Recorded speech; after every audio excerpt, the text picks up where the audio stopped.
that when you're presenting, you can't see the meeting chat. So I'll just keep an eye on that and call out if there are any hands up or and anything like that happens. We've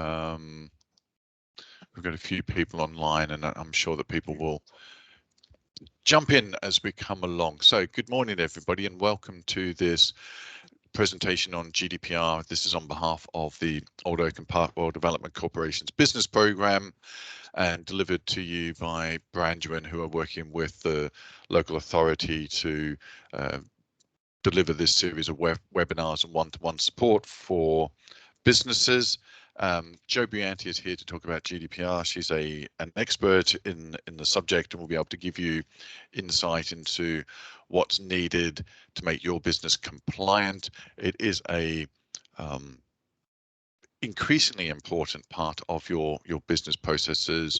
Data breaches can result in fines and other challenges as a result of not having the right processes in place to deal with client data and other things. So Jo will be able to talk to us about all of that and to develop that understanding of what we need to do next. For those of you who are on the call and are in the boroughs of Ealing, Hammersmith and Fulham or Brent, Jo will also be able to offer you one of our one-to-one services. So if you want more time with Jo, then please let me know and we can arrange a one-to-one.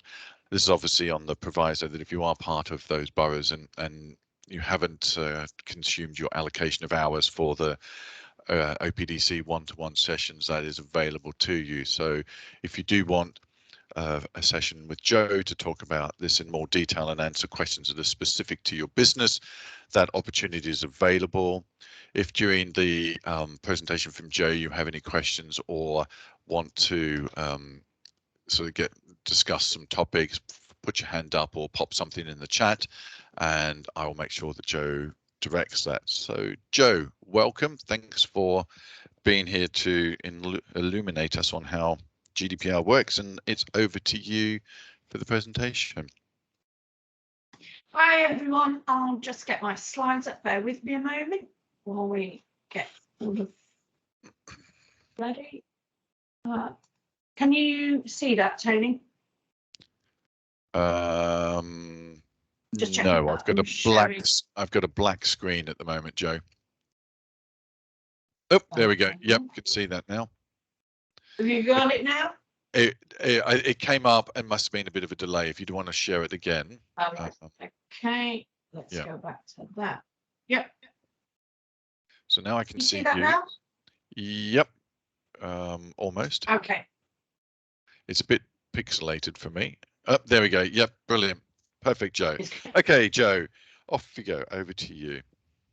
Okay. Lovely to be here this morning. I will try and make what I know is a very dry subject as relevant as I can and try to show you why it really is very beneficial for your businesses. Just quickly run through. I'm going to run through 10 key steps that you need to follow to achieve compliance. I'm going to run through the key principles, rights, roles, responsibilities that you need to be aware of. We're going to talk about accountability and governance. We're going to talk about best practice, and I'm going to help you understand how doing this work is really important if you are putting in tenders or responding to tender practices. So a little bit about me. I've got more years than I care to remember of background in business transformation projects and programs.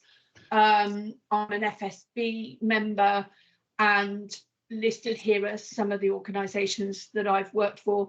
Interestingly, Leapwise and Diverse Matters were two clients that worked with me to get them through GDPR and an accreditation called Cyber Essentials, because they were bidding to local authorities. And Servol is an organisation that is also working with me to go through the IASME governance for exactly the same reason, because they are tendering to local authorities. So let's get into it. There are 3 key pieces of legislation in the UK that you need to be aware of and understand to a certain level.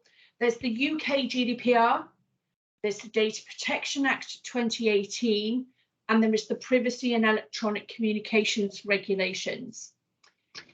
And effectively, UK GDPR is the same as EU GDPR, but we now have a separate designation because we are no longer EU members.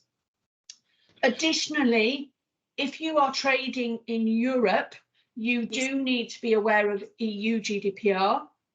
And if you are trading in other countries, and I'm not going to touch any of these, there will be other privacy regulations that you need to be aware of if you're working in those countries. But as I say, today I'm just going to stick with an overview of UK GDPR. So compliance, these are the 10 steps that I maintain that you need to go through to understand how you run GDPR compliant operations. And the first one might seem, you know, a bit long-winded, but if you map your business processes, you will be able to achieve the privacy by design and by default requirement that GDPR places on all businesses. This is also a really good opportunity for you to look at what your business is doing operationally, find out whether there is any duplication, look for automation opportunities, and look at how you can potentially streamline. One organisation I worked for found that they were copying and pasting data into a spreadsheet that took a lot of time but was never used. It wasn't, you know, transferred to a CRM or an email marketing process. And so we stopped it, nothing happened, and they gained lots of time back to focus on other things. That's what you get from mapping your processes. Undertaking the data audit, that is actually a requirement, a specified requirement, bit geeky, Article 30. We'll run through that. Identifying the legal basis for processing, we evaluate suppliers, conduct data protection impact assessments, evaluate how secure your operations are to protect the data, and then we'll look at what happens if things go wrong, how to manage individuals exercising their rights, the data retention process, and how you communicate that with your team, clients, suppliers. First things first, data is a word that is bandied around a lot at the moment, and I am going to give you now in the next 2 slides the description from a legal perspective on GDPR what data is. It is any piece of data or information you hold relating to a living individual that directly or indirectly identifies them. So the standard examples here are name, address, telephone number, but also there's a description. So if you are describing in your copy something like the old man that lives at number 15, now if there are 10 old men living at number 15, it's not personally identifiable. If there's only one man there, it is personally identifiable. There's also the understanding if you combine pieces of data, that will identify an individual. As an example, if you're working in an organisation where you have 3 Jack Joneses, the name on its own is not personally identifiable. But if you combine that with an email address, which is Jack Jones 1, Jack Jones 2, that then becomes personally identifiable.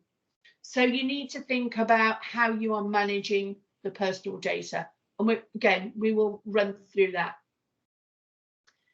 Additionally, GDPR identifies sensitive personal data, which requires an additional level of care, consideration and protection in your business.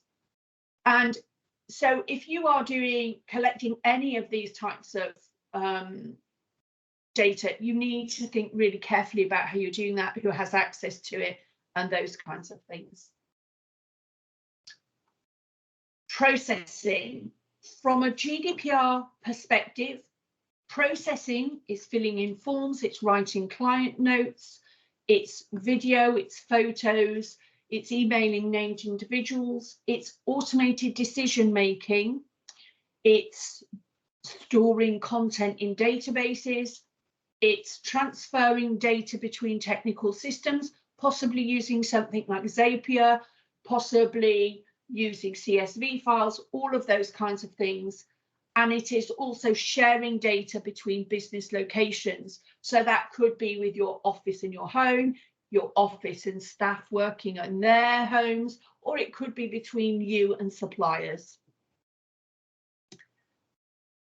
The key principles of processing, and these are legal requirements that you actually make sure that you're doing all of these things.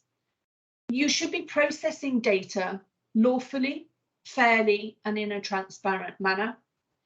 You need to minimize the purpose, and it should be explicit and legitimate purposes. And what we mean there is, if you collect somebody's personal data to respond to a specific inquiry or to deal with a certain situation, you can't suddenly put that into your marketing database and start spamming them with marketing emails. You have to get granular consent, and we'll talk a little bit more about that later. You need to look at minimizing the amount of data that you collect. It has to be adequate to deliver what you need it to. It has to be relevant, but limited to what's necessary. You have to keep your data accurate and up to date. So if you've got databases full of contacts and you haven't been in touch with them for many years, you need to have a little look at how accurate is that. We all know that people move jobs, excuse me, sorry, change their businesses. So you need to make sure that you're on top of that thing.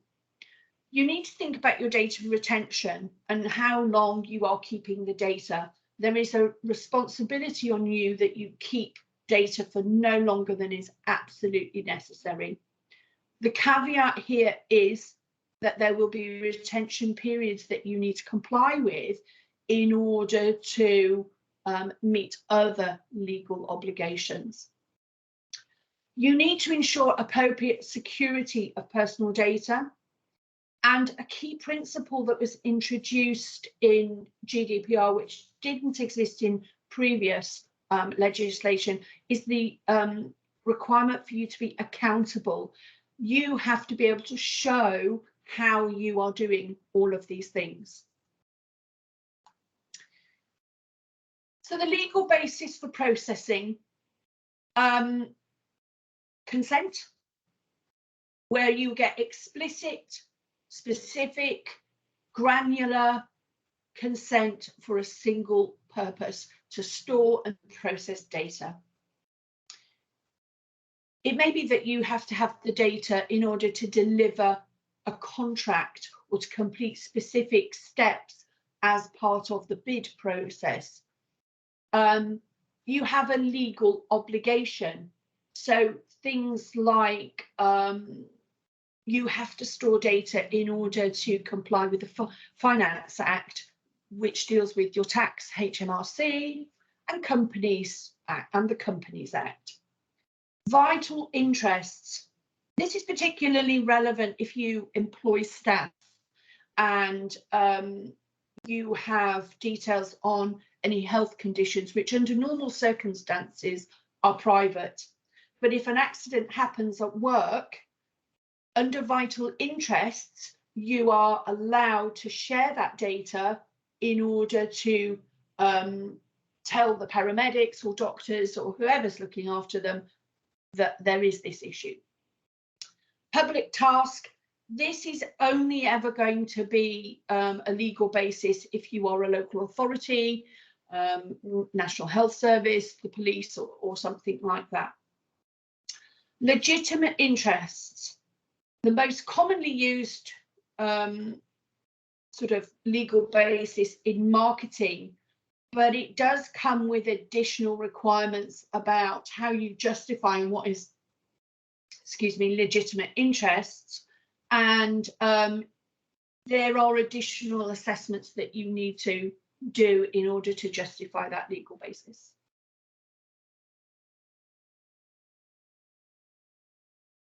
So looking at step one, mapping your data process. This is a sample that I've pulled from a data sort of process flow that I have built for somebody. And what we showed here was how the data travels from the website through these various actions and what happens to it as it goes through.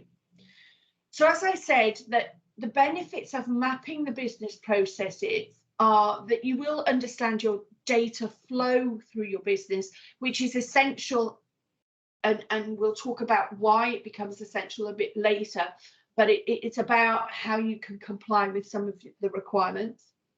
As I said earlier, it will help you identify areas for automation or improvement. It brings you a consistency and transparency about the way you do things, which is essential when you come to write your privacy policy and all of those kinds of things. It gives you an opportunity to review what you're doing and remove redundant software or process steps. There's nothing worse than the phrase, we've always done it this way. This enables you to look at, we've always done it this way, and make improvements. This will also support compliance and tenders, because very often in a tender document, there will be questions around how do you operate, how do you work with your suppliers, and those kinds of things. This just gives you a reference to enable you to do that. The data audit. This is normally a really long sort of spreadsheet, so I've just clipped it into two small images here. But basically what you're doing in the data audit, and this is only the first part of it, is that you're identifying what the system is, and that could be Microsoft 365, it could be MailChimp, it could be MailerLite, it could be HubSpot, Salesforce, whatever. And you're identifying which piece of data you store in that. And you're also identifying where you've got special category data. Now, I want to highlight this here, children. In GDPR, children are not considered, or children's data is not considered as special category data. However, because of the vulnerability that children have, I always include children's personal data as a special category. So technically it's not, but I choose to include that in special category. Here is then, once we've identified that, here you're identifying what reason or what legal basis you're doing for processing that data. It's important you understand who has access to that data. Is it employee? Is it subcontract, supplier? There could be others. There could be trustees if you're a charity. It could be directors. There's a whole range, but you have to know and understand. You have to understand what devices, because you, as part of your responsibility for the security, you need to understand who accesses it, what devices, and what security is in place. The data location. Most of us now use cloud computing, and we save things to what appears to be our laptop or our desktop, when actually what is happening is your data could be traveling all over the world, and it could be stored in secure or insecure locations. Now, the ICO have a list of countries which are approved and they are considered to have adequate safety and security arrangements for data stored on servers. So it is important as part of the process of your audit that you understand where that data goes to. Now, Microsoft 365, if you are using that, then you can confidently say that you have the UK server hosting. If you are using G Suite and the professional paid business suite, you have to ask for them to change that to UK, because otherwise they default it to their standard practice, which could be anywhere in the world. There are some countries where you are not allowed to store your data. I worked with an organisation a little while ago, and their CRM system was hosted in India, and we had to do a big piece of work around trying to get them to move their CRM, because India is not approved, it's not secure, and until it becomes approved, you know, the type of data they were storing put them at risk. I always put a link here to the data security and privacy statements of the organisation, and I put a link rather than the printout or a PDF, simply because they are supposed to be updating them regularly as things change within their business. It's part of the transparency. So in order to ensure that whenever you look at this, you're looking at the most current version, just put a link in there. Jo, I Yeah. just have a couple of questions about that. So it's quite an interesting take on that. I know you want to do a bit of a list on this, but if I'm going to use a piece of cloud-based software, is there a kind of standard set of questions I should be asking about hosting and things like this if I'm going to be storing client data? So the first thing to do before you choose your piece of software is visit the privacy and security policy. Transparency, because of the transparency rules, they should be telling you, and it's not just GDPR, but you know, California's privacy regulation states that you must as well. If it doesn't say in the privacy policy, contact them and say, where will my data be hosted? Yeah. If you have special category data, then you need to be even more aware of where that's going, because that if there's a data breach on that, it's a significantly bigger issue than if it's just my name and address, which may be public on my website. Yep. Okay. All right. Thank you. Yep. So just a quick exercise here for everybody, and this will start to get you thinking about, you know, your data audit, your data processes. Just take a few minutes now to list all of the software systems that you have in your business. You may be surprised at how many you're using, and think about what type of data you are processing in each. And you know, I've talked about Microsoft 365 and G Suite, which are sort of documents. They provide spreadsheets, databases, all of those sorts of things. But you need to think about perhaps your WordPress website. What plugins are you using to create contact forms, or to send information to other parts of your business? Are you using something like Zapier?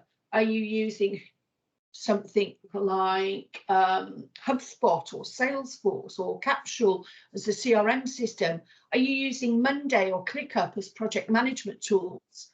Once you start to think about these, you will see that you're using an awful lot of systems, and you're starting to collect a picture of your data.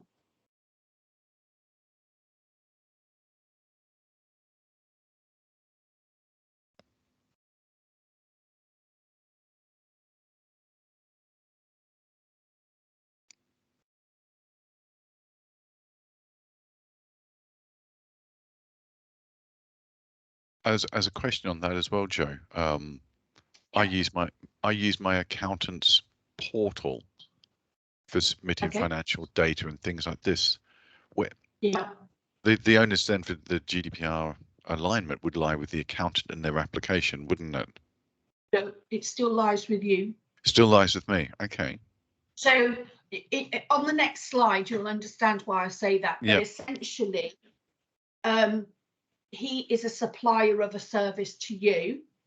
So when you hire a supplier, and again, we'll talk through this as we go through the slides, you need to do due diligence. And one of the questions you should be asking every supplier, subcontractor, is about their GDPR awareness. You should be looking at their privacy policy and what their processes are for protecting your data that you are responsible for. Because if there's a data breach, it's not your accountant that has to talk to the ICO about the data in your business, it's you. Yeah. If it came to that kind of process. Yeah. No, because if I'm handed in my if they've sent me a PDF of my tax return, for example, it's going to have very sensitive information on it for both personal and company usage. Yeah. Yeah. Yeah, absolutely. Absolutely. As we go through the presentation and we start to talk about roles and responsibilities and due diligence, maybe some of the kind of answers will come out for that. Okay, so how's everybody got on with thinking about that? Were there any questions or interesting observations? Or are we all ready to move on? My thought about that, Joe, was around the accountant's portal, because I know I'm transmitting my company data to them. So that raised the question with me. I'm just wondering if anybody else who's been through the process of jotting down the systems they're using has got any questions about issues Tony, or do you know topics. Go on. do you know what the portal is? Does it go in and software is used? Is it a portal that just uploads it into something like Xero or QuickBooks, or do you not know? I have been illuminated to the fact that I have no idea, and therefore perhaps should be doing something about it. Right. Okay. So that's Okay. that's part of my concern now. Yeah. I'm glad you raised that, because that demonstrates one of the points that I'm making, is that you need to understand, because ultimately, as the person responsible in your business, you need to know what's happening and how and all of those things. Okay. Yeah. No, thanks, Joe. Is there anybody else there, and any observations? You can pop them in the chat if you've got any questions you want to ask Joe, or any insights that you've gained from doing this exercise. Just pop them in the chat as we go along, and I'll let Joe continue on. Thanks, Ngozi. No questions from you, so that's good. Now we're going to start to talk about roles and responsibilities, and this, Tony, kind of ties in with what you were asking. There are 3 specifically defined roles with sets of responsibilities named in GDPR. The first one is the data controller, and the data controller is 9 times out of 10 the business owner, particularly if you are a sole operator. And the data controller determines the purpose and means of processing the data. So you decide what data you collect, how you collect it, where it is processed, stored, shared, all of those things. The data processor processes the data. They do what they are told. They make no decisions about data at all. Okay. And in the example you gave, Tony, you are the data controller, and your supplier is potentially the data processor. However, because they are determining how you are sharing data, you two have a dual controller relationship, which kind of gets a bit more complex than I want to in this specific thing. So maybe that's a conversation for us away from that, but that gives you some idea of things. Yeah, A Joe. data protection officer. Yeah. Sorry, Go on. Theo just popped a question in here about how can you know exactly which of your WordPress plugins handle your data? Because if you've got over 50 plugins and they don't all explicitly outline what they do with your data, what you do have you to do there? ask. Yeah, It's that simple. You have to ask. As the data controller, you are responsible and you should know. And I know that it's a very blunt answer, but ultimately, as the data controller, if there is a data breach, if there is a data issue, you are the person responsible for either or notifying the ICO that you've had a data breach, speaking to clients, speaking to anybody else whose data that you hold and telling them the breach. And there are significant risks attached to not knowing where your data goes, who accesses it, because you can't respond adequately to the data breach. And if you can't respond, then you're putting your business at risk. yeah, okay. It's interesting because Theo's just popped up with statements says not all plugin owners have responded, which doesn't sound great, but does that mean that all plugins should be based in the UK? It depends what type of data. Yeah. I mean, if your plugin only collects name, address, and email, then so long as you are aware of that and you minimize risks. So, for example, for a plugin, if you're not getting any response from the plugin developer, if there's no privacy policy, if there's no understanding of GDPR, if it hasn't been updated within the last 2 months, possibly, then I would say, is that a secure plugin, and would you be looking, or should you? And I'm not saying, because it's not for me to tell somebody else how to run their business. This is a case of, these are the questions I would be asking. You're the data controller, you make the choice about whether you're prepared to take the risk. And that's what it comes down to. It's about managing risk, and that's what GDPR is. Yeah. Okay, thanks. And I know Theo, and you know Theo as well, Ruby will be building websites for clients. So I'm also thinking, how does that work when you're the kind of intermediary in this and you're building those components? Ownership really still lies with your client, doesn't it? Ownership sits from a with data your client. control or data controller perspective. And it sits with them, but as part of the contract, for example, I have a contract with my web designer, and I don't always know the best plugin or the best way of doing something on my website. I know so much, but it's not my area of expertise. So as part of my contract, I'm expecting my web designer to give me the best advice to protect my business. And that is a clause in my contract. Okay. So the web designer is responsible for supporting me to make appropriate decisions. So as an example, I could say, well, I want my website to do 400 million things, right? The web designer would come back and say, well, actually, you can't have that and you can't have that because, and that's how that relationship would work. And it would be the same with any supplier of services to a small business. They are there to support, and when you do your due diligence on the supplier, these are the kinds of questions you're asking them about how are they going to support you in your business to achieve your responsibilities as a data controller. Yep. Okay. Yep, that's great. Thanks. That's really helpful for me. Thank you. I'll let you continue. Okay. So the third role, and this was a new role introduced by GDPR, and it's the data protection officer. Now, large corporates may well have had data management teams, but there is a very legal kind of responsibility around a DPO now. Not everybody has to have a data protection officer. And I want to stress that not everybody needs one. If you're a public authority, like the council, the police, the NHS, you must have a DPO.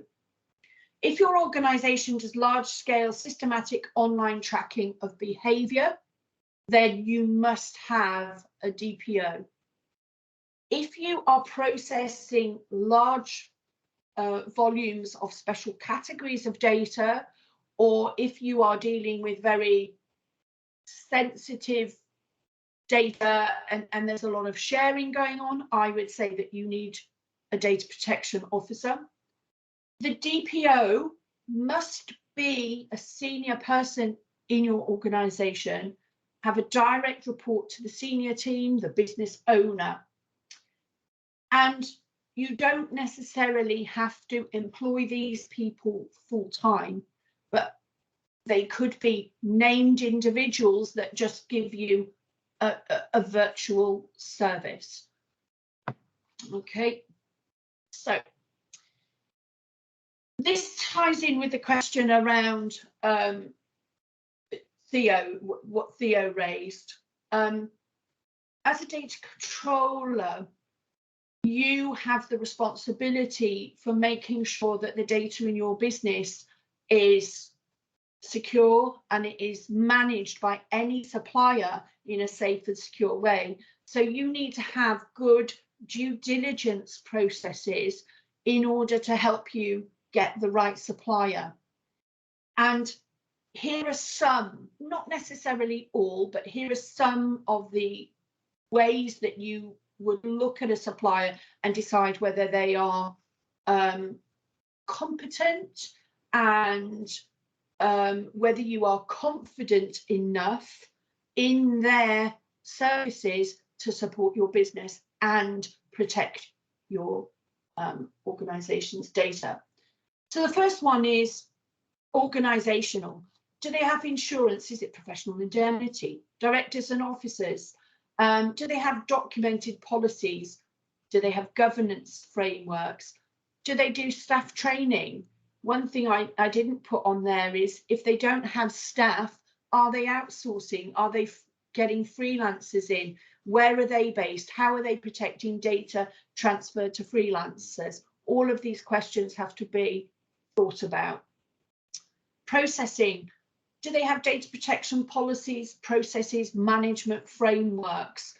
The questions you're looking for here are, if I share my business data with you, are you going to protect it, or are you putting my business at risk? Then you need to think about technical. What are the specific privacy, security, and technical management processes that they employ to protect data in their business and for their client, which is you? Okay, and we'll talk a little bit more as we go through about what some of those things could look like. One of the things that you are required to do is have a very good understanding of the risks that you take around the data in your business. And this is a pretty standard risk matrix, and it's the one that I use with my clients. And what you're doing here is you're comparing the likelihood of the risk happening against the scale of the severity. So here you're looking at a particular type of data. So for example, my name or my email address. Likelihood of there being a data breach or a risk attached to that piece, well, it's fairly low because my name is all over my website, my email address is all over my website. Then if you look at the severity of things, let's just take my bank details. Let's just say that you store my bank details to pay me. The scale of severity there would be very high, because if you have a data breach on my bank details, somebody could empty my bank account, they could make purchases. So there's a very high severity there. But what is the likelihood within your organization? And this is where we'll talk about data security and things in a moment, but you need to think, and it's very difficult to kind of give you any other specific examples, but you need to think of that individually in your own businesses.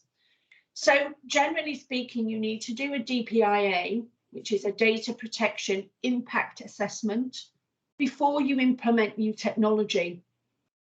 You need to consider if the risk to rights or freedoms, and there's a word dropped off there, so I apologise, which is individuals, are at risk.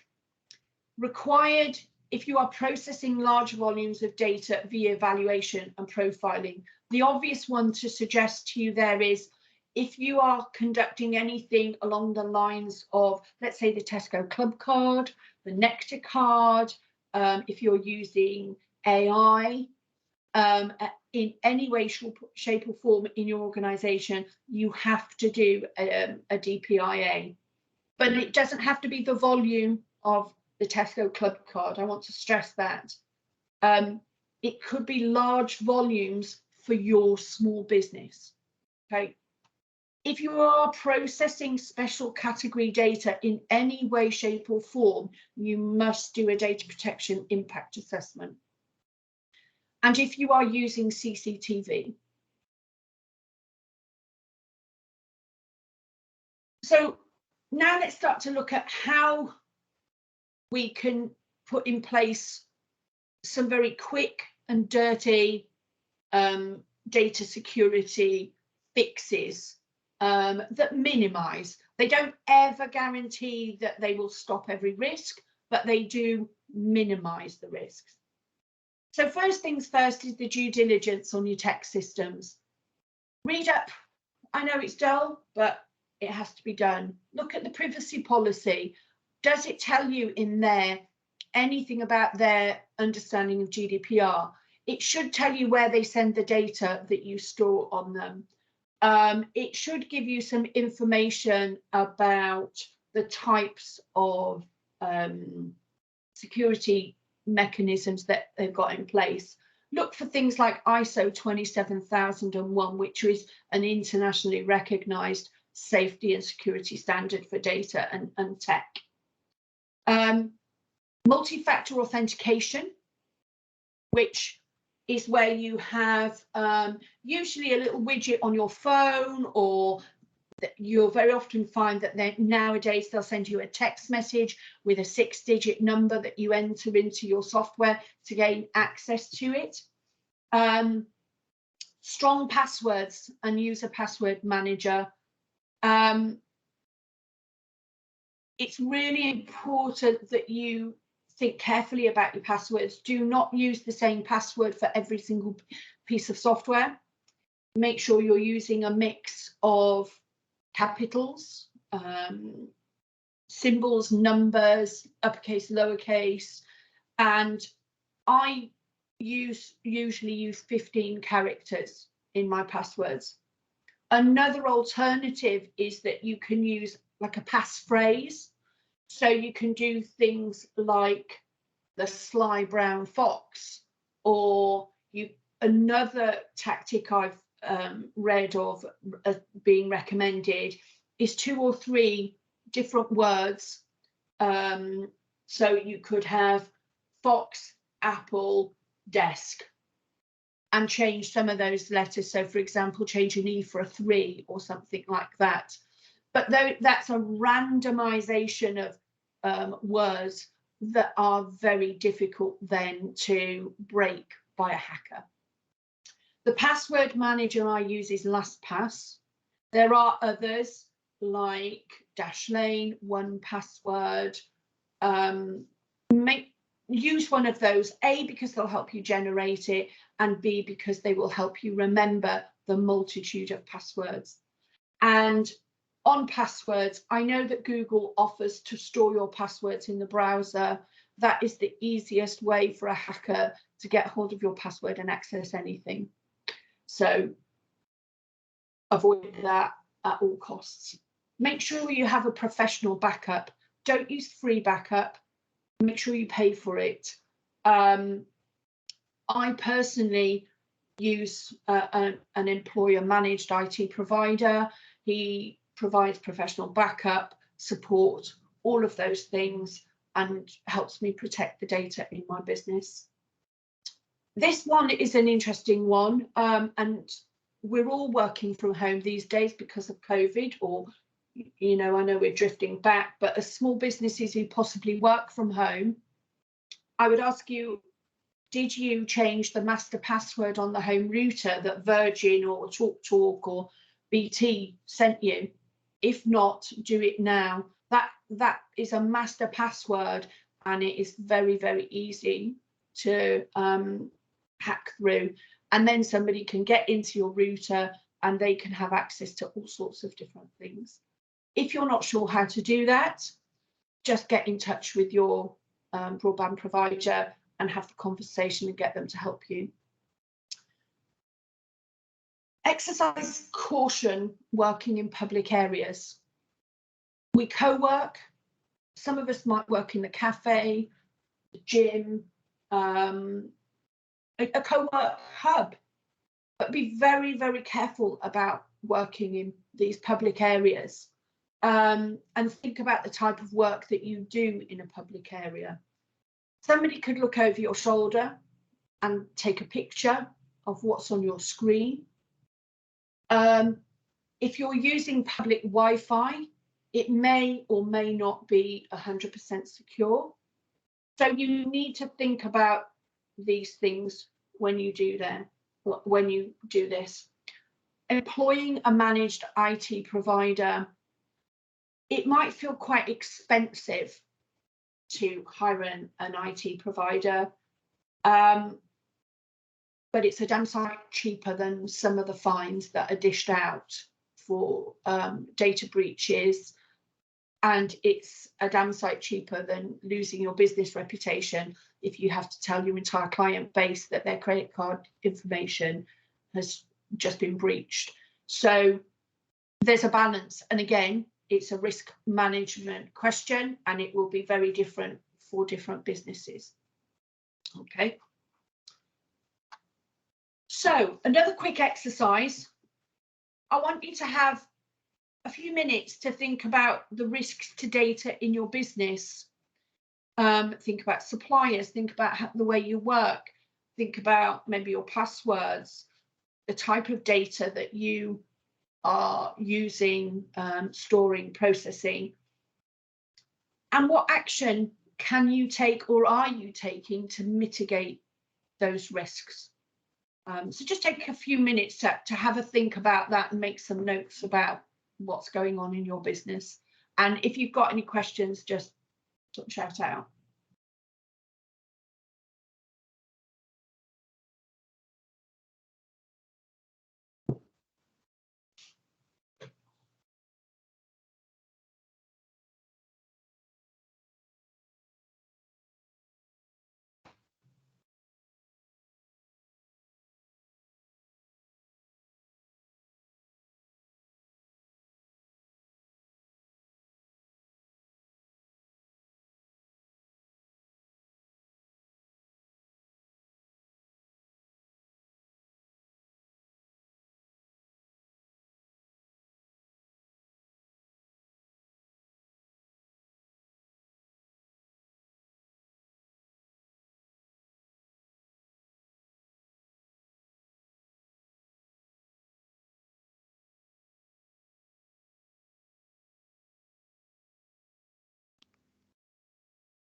So just a couple of thoughts on that for me, Joe.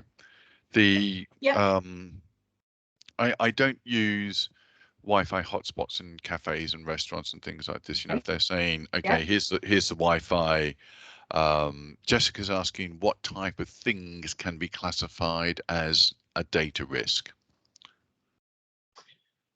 So a data risk is using a supplier that you haven't done due diligence on, which means that you could be transferring data to somebody who doesn't have secure ways of working. There could be risks associated with, as I've said, working in a cafe, working in a co-work hub. I'll give you a prime example. You're working in a co-work hub, you leave a printout of the bank statements of your client, and you're a bookkeeper, and you leave that on the printer, or you forget about it, or you leave it on the desk and walk away to go and get a cup of coffee. That's potentially could be a business risk, because anybody could walk past the printer and pick that up by mistake. Anybody could pick up that piece of paper off the desk. It could be using insecure systems. It could be not applying multi-factor authentication, which means that anybody can easily get access to the data. It could be your own personal cavalier way of working, you know, and that's not making a judgment. It's just that, you know, until you know, you might be sort of very blasé about these things. And I have met businesses that are. And then once you sort of have that conversation, or you think about it, you fix it, and you minimize the risk. And what I want to stress is that you can never eradicate risk 100%. All you can do, and all you are required to do, is make adequate attempts to mitigate the risk, and to be able to demonstrate that you have made your best efforts to mitigate the risk, especially if things go wrong. Does that help? How does that sound, Jessica? Yeah, understood. Okay, thanks. Yeah, I'm just sort of listening to that as well, Joe, and thinking that I've been in situations where I've been in a lift in a building, and somebody, two occasions actually. One occasion somebody had a list of names in front of them with some very sensitive data on them, and another one, somebody had their laptop unlocked and had the annual accounts for that business in front of me, and they hadn't been made public yet. And I think people don't realize that me standing there with a phone in my hand, and the ability to take a quick snapshot of their screen is probably enough to get highly confidential data without them knowing. I attended a training session a little while ago, and there was a cybersecurity guy, and he did a demonstration of this, and he had gone to stay in a hotel, and across the road in an office block on the other side of the road, somebody had left their laptop on and the lights on in the office, and he was able to zoom in with his camera, and he was able to take a detailed picture of what was on the laptop screen from across the road. Right. And he showed the picture. He sort of redacted it a little bit, but you could clearly see what was on that screen. And if that can happen from across the road, then think about what somebody can see over your shoulder in a cafe, in a co-working hub, or any of those things. And there are simple things you can do there, like if you've got a laptop, you can get those screen devices that just enable the person looking directly at the screen to see it. If you're going to get up and go and grab a serviette and come back to the laptop, the Windows key and the letter L locks your laptop up for you straight away. And those sorts of things are good practices to get into, so that you can mitigate those risks if you are working in those spaces. I just avoid using any client data at all in public spaces. It's just one way of doing it. That's the way I go. I mean, I like to work in a cafe as much as everybody else, but when I go there, I will probably be writing blogs or doing social media posts or something that doesn't involve the personal data, particularly of clients. Okay. So any other questions for Joe at the moment? Nothing else in the chat. Yep. So moving along. Okay, so what do we need to do when it all goes wrong? Well, you need to have in place a breach management process. You need to understand the type of loss. Is it confidentiality? Is it integrity? Is it availability? Each of those have their own different sets of risks and issues attached to them and potential management routes. So you need to have that documented for your business. And while there is a breach management process generically, you need to understand how that will apply into your business. You need to understand, and this is where we refer back to our data audit and our data processes, what is the risk to the rights of individuals in terms of their privacy and all of those kinds of things. And we'll look a little bit more at managing the individual rights in a moment. You need to understand the type of data. Is it special category data, in which case you need to jump on that really, really quickly, because that's the biggest impact to your business, not just to your excuse me, clients. You need to understand how long the breach has been happening. We've all heard about the cases of British Airways and IHG, the hotel group, who had breaches going on for years, and people's credit card details had been turning up on the dark web for a long, long time because their IT firms had not, you know, locked a hole in the back. It's quite extreme, that one, and you may not mirror something along those lines in your much, much smaller business, but being aware that something could have been going on for, you know, more than just an instant is important, and it is relevant when you come to managing how you deal with that. Do you need to report the data breach to the ICO? Well, the answer is yes and no. Some breaches, yes, absolutely, in which case you've got 72 hours deadline. Some no, but every single breach has to be logged on a breach log, and you need it to be able to show what management you've done of that, how you've rectified it, how you've learnt from it and put in place actions to prevent or minimize the risk of that type of breach happening again.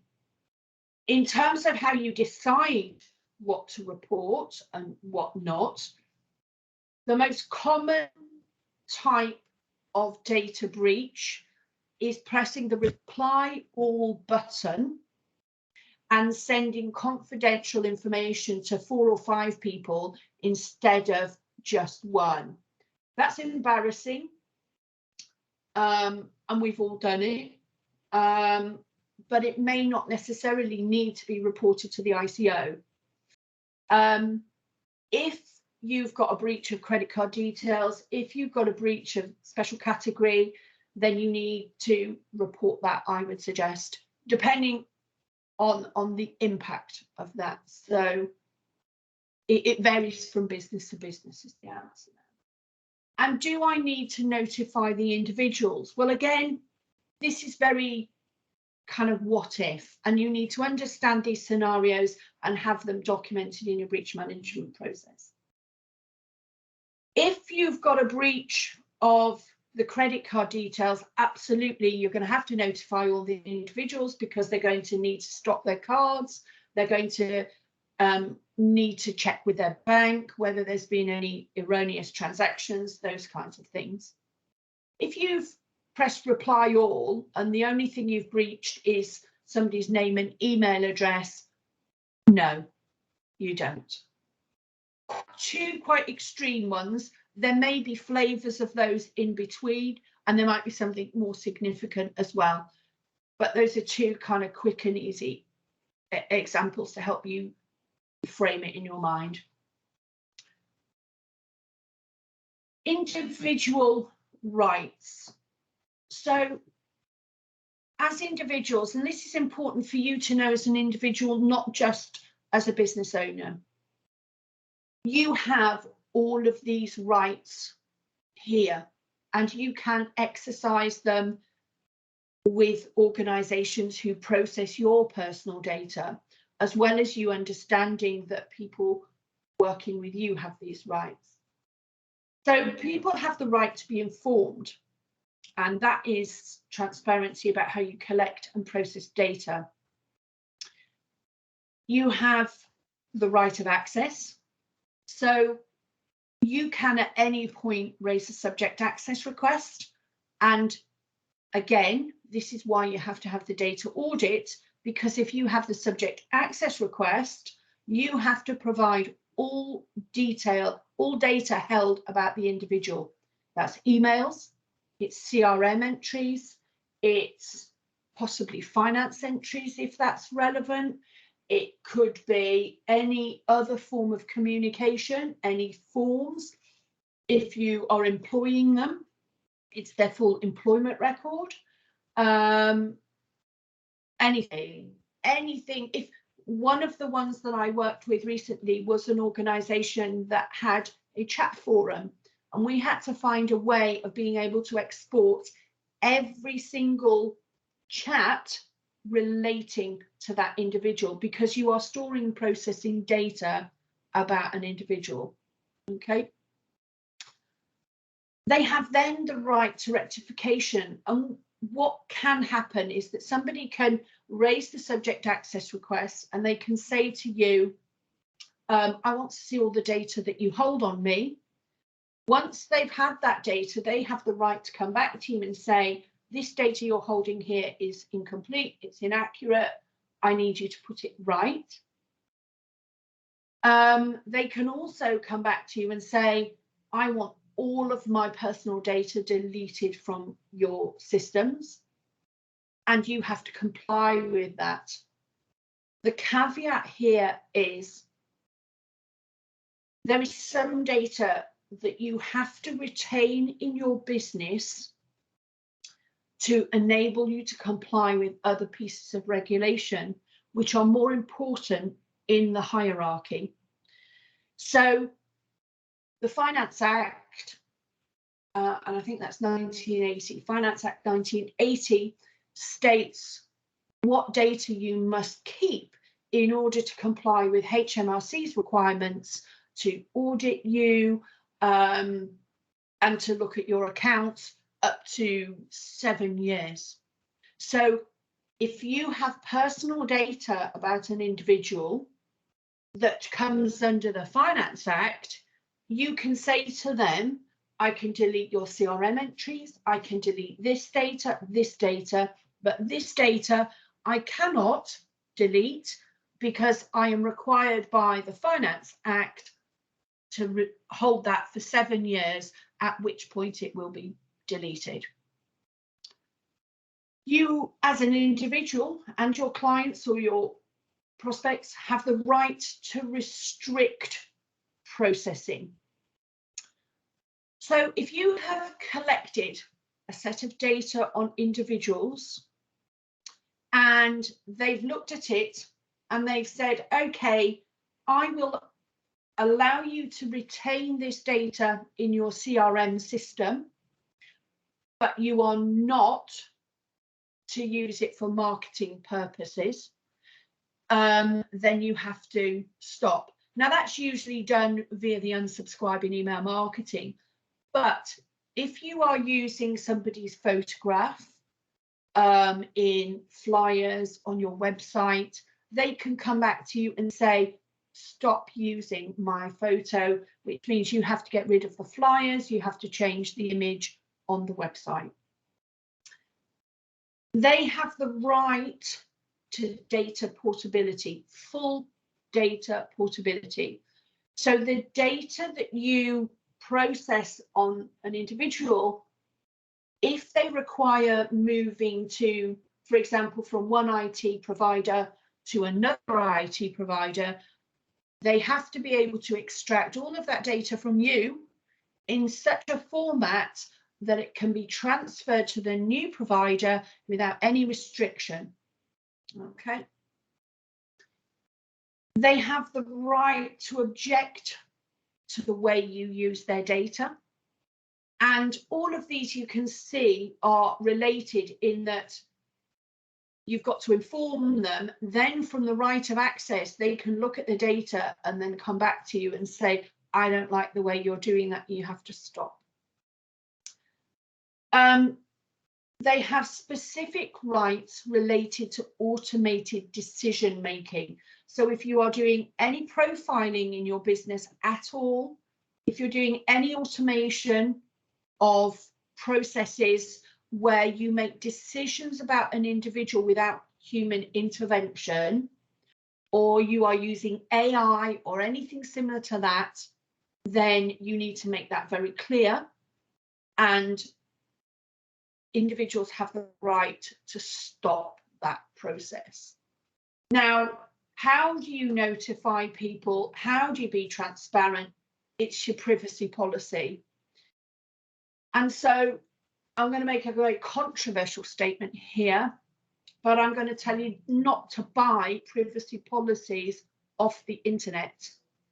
And the reason for that is that very often you buy a standard privacy policy, and I've seen this so many times, it doesn't reflect what you have done or how you do things in your business, or it is so vanilla that somebody would not have any idea what you are doing in your business. If you want to write your own privacy policy, I recommend that you go on the ICO website. There is a template that you can use, and it gives you sections where you can fill in the relevant information about how you do things in your business so that you meet the transparency criteria. Okay. So, with all of that in mind, we've talked a little bit about this. How long should I, or am I allowed to keep data on individuals in my business? GDPR doesn't tell you how long. It tells you that it is for the minimum period possible. And this will vary from business to business. So I worked with a childminder, and they were looking after children, let's say 6 months old. Any data that they collated around that child had to be kept until their 21st birthday, because if there were any issues in their life, they had to be able to come back to question them about that. I've worked with other organisations where they have decided that the minimum period for them in some parts of their business was going to be a month. So they processed the data, handed it over, had a week's window where if there were any queries, they dealt with it, then they handed it over. And then they deleted it from their systems. A school I'm working with, they keep the data for as long as the child is with them in the school. But as soon as the child transfers to another educational setting, whether that's high school, they move to a different primary school, whatever, as soon as that data is transferred to the other educational establishment, they delete it from their system. So their data retention period could be anywhere from sort of 6 years to 10 years. You can justify your data retention periods in your business with reference to other legislation or trade bodies that may require you to have certain retention periods. So, for example, if you are manufacturing manufacturing things or creating code or something like that for things like the military, they specify detailed data retention policies. And if you are creating a bid or a tender for a contract, check your data retention periods, because within that tender document, it may state that they want to see certifications or have access to something for a period of time after the contract has ended, and you need to be able to comply with that and manage that data through your business. Communication. There's one thing that we haven't kind of referenced so far, and that is that GDPR introduced a new responsibility, and it's called accountability. And you have to demonstrate as a business owner that you actively manage your GDPR and your data protection and your data security. And this is why accountability links into your processes. So if you design your business with privacy at the forefront of your mind, then you are already taking accountability and you are already actively managing security and privacy because you've built it into your business. It is not an afterthought. It's not something that you did and forgot about, and it's not a privacy policy on your website, which many people sort of think. So you need to build into your business processes a review on a regular basis. Regular being every 12 months, possibly. It will depend on your business. Sorry, Tony. Yeah, that's okay, Joe. Just a question from Jessica. Is there a time frame for keeping past employee data?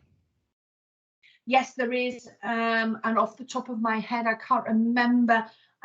I think it is 6 or 7 years. I can find that out. My email is on this. So if you'd like to drop me a note, then I'll happily clarify that for you. I've got a full schedule around those kinds of things, but I just can't remember off. Okay, thank you. Communication also involves staff training. They need to understand their responsibilities. The biggest risk in your business to data is people. That's you, that's me. In my business, it's the staff. And so they need to be made aware. They need to have awareness training. If you're doing a review of their performance, make sure that data protection is a question that comes up in that. How are they meeting their responsibilities towards the data protection processes in your organization? Policies and documentation, are they regularly reviewed? Are they updated? Do they keep in step with legislation? Your website, has it got an up-to-date privacy policy? Does the privacy policy reflect what your business does? Do you have a cookie policy? Do you have terms and conditions listed on there? Are you compliant with all the other regulations around your website, around informing people how to contact you, listing your VAT number, your limited company number where relevant? Bids and tenders.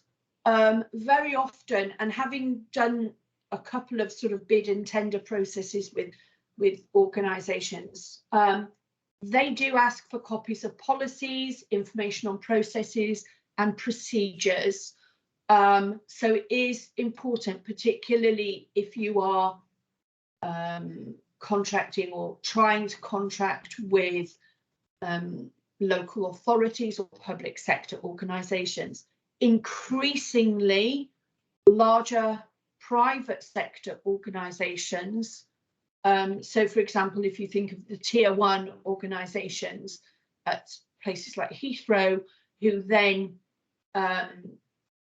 sort of break their big contracts down into smaller pieces, they are increasingly asking for things like cyber essentials and governance. And this is cyber essentials and IASME governance, which is cyber essentials plus the GDPR accreditation, are great ways to show to people that you're placing bids with, your clients and customers and contacts, that you take security of data very important to your business, I should say. If you go through this accreditation process and you pass, you get a badge that you put on your website.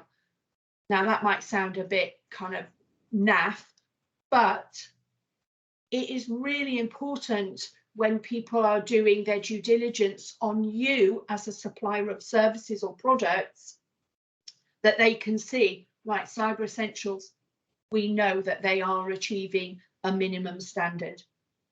Okay. And that's it from me. So I'll open the floor up for questions if there are any. That's great. Thanks, Joe. There is a question from Ngozi. Ngozi's conducting one-to-one survey interviews and have verbally asked people if we can contact them to follow up. Is verbal consent sufficient, or does she need to get consent in writing or some kind of signature in order to contact the respondents after the survey's been processed? Consent needs to be expressly given. It needs to be freely given. A verbal consent is perfectly acceptable. The question I would ask is, how do you validate that you've had that question? Had that consent. So if I give you consent now, and then I come back to you and say, why have you used my data? You need to be able to go back to them and say, well, on such and such a date at such and such a time, we did this. I asked you this question. You said yes. So I can tell you that verbal consent is absolutely adequate, but it's how are you going to evidence that? And it could be just a tweak in the way that you're doing what you're already doing in order for you to have something that evidences that you've done that. Yeah, sort of on the separate side, when I've got students at the University of West London doing surveys for project work, they need to have a formal consent form for the interviews, and it covers freely and what were the two words used? Freely and express consent and freely given. And freely given. Yeah.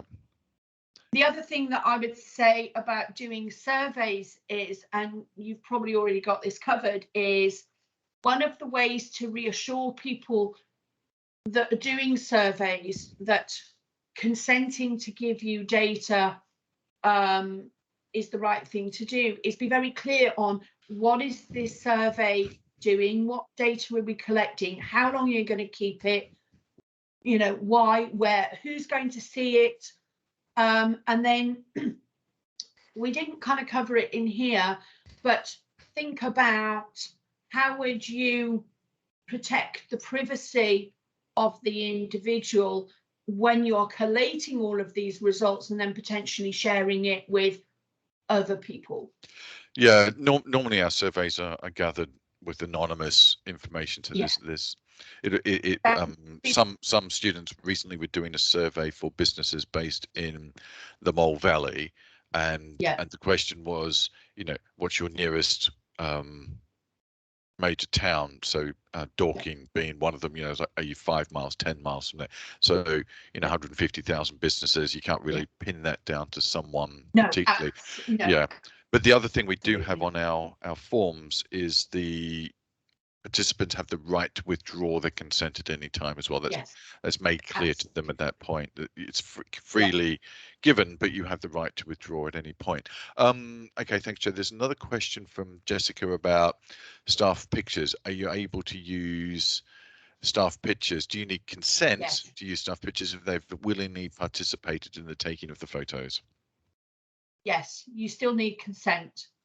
So with employees, for example, if you're going to have employees' images on the website, if you're going to have employees' images, you know, on the board in reception with their name underneath it, you have to get their express consent for that.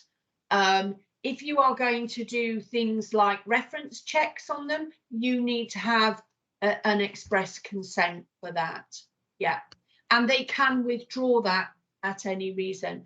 And there may be very justifiable reasons why they wouldn't want that image up on the wall.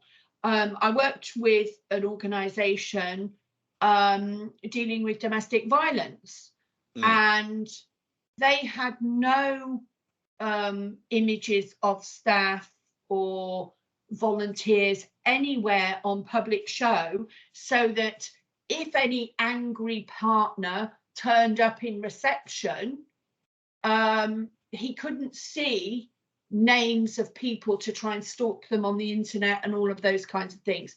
That might seem extreme, that might not be relevant to your business, but it's an example of why people might want to not have their image. So yes, you absolutely must get documented consent. And it's about evidence. Every time it's about evidence and accountability.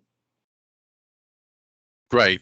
Thanks, Joe. We've got about 4 minutes left, so that was really interesting and helpful for me. And I've got a few pages of my notes about some things I need to do for my business around GDPR and starting to think about some of the systems I'm using, taking on a new supplier at the moment, so ask them those due diligence questions about the data and where it's held. So thanks for that. Thanks for the questions as well today from those of you who've popped them into chat. That's always useful to see those questions being asked. Before we go, I would like if you could leave your feedback in the chat, that would be appreciated. As we're not in a physical room, we can't sort of stop you at the door and ask you for your feedback, but if you could just leave us a chat or just a message about how useful you found the session today, that would be brilliant. Thank you for that. And then this is the second last webinar in this series. As you can see, we've delivered a number of them in the program since it commenced in June last year, and we have one more webinar to come on the 17th of March from Charlie McClellan. Charlie's going to talk about your business strategy from startup to exit, and that's a really important topic, because depending on where you are, you might be getting ready to start your business. So what does that all mean? You might be somewhere in the middle, which is looking to grow, looking to consolidate what you have, looking to maybe divert or pivot to a new offering, or you might have reached the point where you think, I want to sell this business and I want to get out of what I'm doing. How do I achieve that? Am I able to sell it? Can I get a return for the investment I've made in my business? And Charlie's very experienced at this, so he'll be able to give you lots of insights in the journey from start to exit. So thanks for that. That will be very interesting. So I look forward to seeing you at the next seminar. So yes, Charlie's talking about washing your car. What does that have in common with selling your business?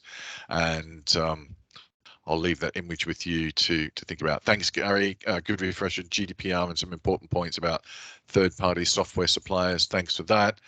Don't forget, also, there is our 3 hours of confidential one-to-one support. If you are based in Ealing, Hammersmith and Fulham, or Brenton, you haven't made the most of the 3 hours available to you and you would like to talk about GDPR in more depth for your business, then there's an opportunity to talk to Jo and get some time from her in that space. So please do contact me or Jo for further information. Thanks, Theo. Good to see you here, Theo, as well. So thanks for coming along. If you're based in Ealing, Theo, and you want some GDPR advice from Jo, please do drop us a note and be good to talk. Okay, I'm going to stop the recording at that point and just say thanks to everybody for coming along. The recording will be available on the Brandwin YouTube channel as well. So we have recorded a number of these seminars and they are available for people to revisit online if you want to recap some of the points. So that's also available to you. Okay, well, thanks everybody. Have a great day. And we look forward